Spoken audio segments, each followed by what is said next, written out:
চট্টগ্রামের ঐতিহ্যবাহী একটা রান্না গরু মাংসের কালাবোনা শুনতে আসলে অনেক কঠিন মনে হয়। তো আসলে বিষয়টা কতটা কঠিন আর কতটা সহজ যারা নতুন তারাও আজকে দেখলে পারবেন। সামান্য কিছু উপকরণ থাকলেই কিন্তু গরুর মাংসের কালাবোনা রান্নাটা তেমন একটা কঠিন মনে হয় না।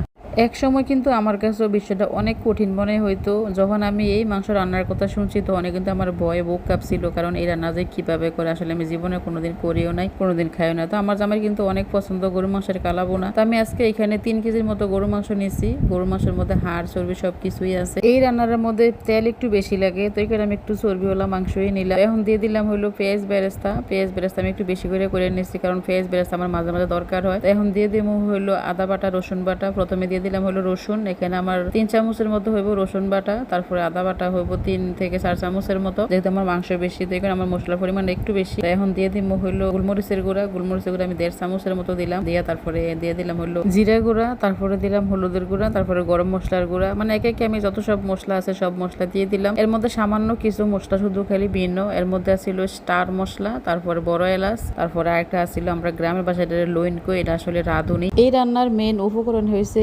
রাঁধুনি মশলাটা। তারপরে ছিল জয়ফল জয়ত্রী। তো জয়ফল জয়ত্রী কিন্তু এখন সবাই চিনে, সবার বাসায় কিন্তু এই মশলা এখন থাকে। আগেকার দিনের মানুষ আসলে তেমন মশলা চিনতো না আর তেমন মশলা ব্যবহারও করতো না। এখন কিন্তু মানুষ অনেক মশলা ব্যবহার করে। আমি কিন্তু এখানে কয়েকটা আস্ত রাঁধুনিও দিয়ে দিছি। তারপরে হলো তেজপাতা আর তেল দিয়ে দিলাম। তো তেলের পরিমাণ একটু বেশি হইতে হইব, এখানে আমি তেল একটু বেশি দিলাম। তারপরে এখন দিয়ে দিলাম হইলো কাপ দিয়ে মাপলে 2 কাপের মতো হইব পেঁয়াজ কুচি। তো পেঁয়াজটা দিয়ে তারপরে একটু ভালো করে হাতে মাইখা মিশিয়ে নিলাম, মিশিয়ে চুলাতে বসাই দিলাম। তারপরে দিয়ে দিলাম কয়েকটা ছোট এলাচ দিয়ে তারপরে চুলা আমি ধরাই দিলাম। তো এই রান্নাটা করতে কিন্তু অনেক সময় নিয়ে করতে হয়। আমার রান্নাটা করতে প্রায় 1.5 ঘন্টার মতো সময় লাগছে। এখন আমি মাংসটা ভালো করে কষাই নেবো, যতক্ষণ সিদ্ধ না হয় ততক্ষণ পর্যন্ত আমি মাংস কষাবো। তো আমার মাংসটা সিদ্ধ হইতে কিন্তু অনেক সময় লাগে, কারণ বলদ গরুর মাংস, এই মাংস সিদ্ধ হইতে কিন্তু এমনি তো 1.5-2 ঘন্টার মতো সময় লাগে আমি যখন বাসায় রান্না করি আর কি। এই মাংসের একটা গুণ হইলো সারাদিন রান্না করলে কিন্তু মাংসটা মানে গালা গালা হয় না। অনেক গরুর মাংস আছে একটু কষাইতে কষাইতে কিন্তু গালা গালা হয়ে যায়। এই মাংস আপনি সারাদিন রান্না করলেও গালা গালা হয় না। তো দেখেন আমার মাংসটা কিন্তু কষানি হইতেছে। তো যে পরিমাণ পানি মাংসের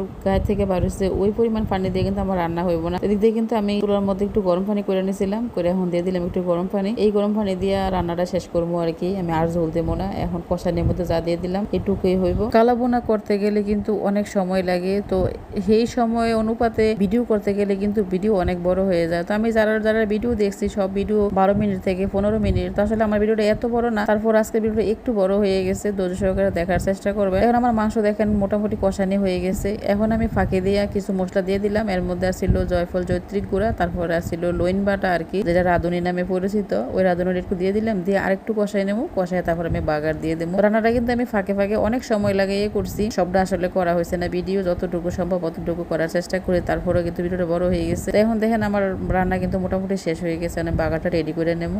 এদিক দিয়ে কিন্তু নাড়াচাড়া না করলে বারবার নিচে লেগে যাবো। নিচে লেগে গেলে কিন্তু মাংসের মজাটা আসলে তেমন একটা পাওয়া যাবে না। তো এই কারণে আমি বারবার নাড়াচাড়া করতেছিলাম। এখন ফ্রাই প্যান বসাই দিলাম, বসাই আমি 1 মুঠের মতো হইলো দিয়ে দিলাম রসুন কুচি। তারপরে প্রথমে দিয়েছিলাম হইলো 3টার মতো শুকনো মরিচ, তারপরে দিয়ে দিলাম 1 মুঠ পেঁয়াজ। তো পেঁয়াজ দিয়ে একটু ভালো করে লাল লাল করে ভাজা নিলাম। ভাজা এখন দিয়ে দেবো, দিয়ে তারপরে আমি মাংসটা নামাই নেবো আর কি। তো আর বেশিক্ষণ সময় নাই, রান্নাটা প্রায় হয়ে গেছে। বাগারটা দিলেই কিন্তু শেষ। তারপরে বাগারটা দিয়ে একটু নাড়াচাড়া দিয়ে দিয়েছিলাম আমি কয়েকটা কাঁচা পেঁয়াজ রিং করে কেটে নিয়েছিলাম আর কি। কেটে আমি দিয়ে দিচ্ছি, এটা আসলে অপশনাল, মন চাইলে দিবেন না চাইলে নেই। তো আমার কাছে একটু দেখার সৌন্দর্যের কারণে দিলাম আর কি, যাতে দেখতে একটু সুন্দর লাগে। দিয়ে তারপরে আমি ডাইকা দেবো, ডাইকা তারপরে মাংসটা নামাই নেবো। তো কালারটা দেখেন, কালারটা কিন্তু অনেক সুন্দর হয়েছে। তাই না ভিডিওতে কেমন দেখা যায়, তো সরাসরি কিন্তু অনেক সুন্দর হয়েছিল কালারটা। পেঁয়াজ দেওয়ার আগে কিন্তু আমি আরেকটু জয়ফল জয়ত্রী গুঁড়া দিয়ে দিয়েছিলাম। দিয়ে তারপরে নাড়াচাড়া দিয়ে এখন আমি গ্যাসের চুলাটা একটু হালকা ধরাই একটু গরম করে তারপরে আমি চুলা বন্ধ করে দেবো। দিয়ে তারপরে নামাই নেবো। তো দেখেন আমার গরু মাংসের কালারটা জানি না কেমন লাগতেছে, তবে দেখতে কিন্তু অনেক সুন্দর হয়েছিল, খাইতেও কিন্তু অনেক মজা হয়েছিল। আমরা কিন্তু সাদা পোলাও তারপরে গরম ভাতের সাথে খাইছিলাম, অসাধারণ হয়েছিল। কিন্তু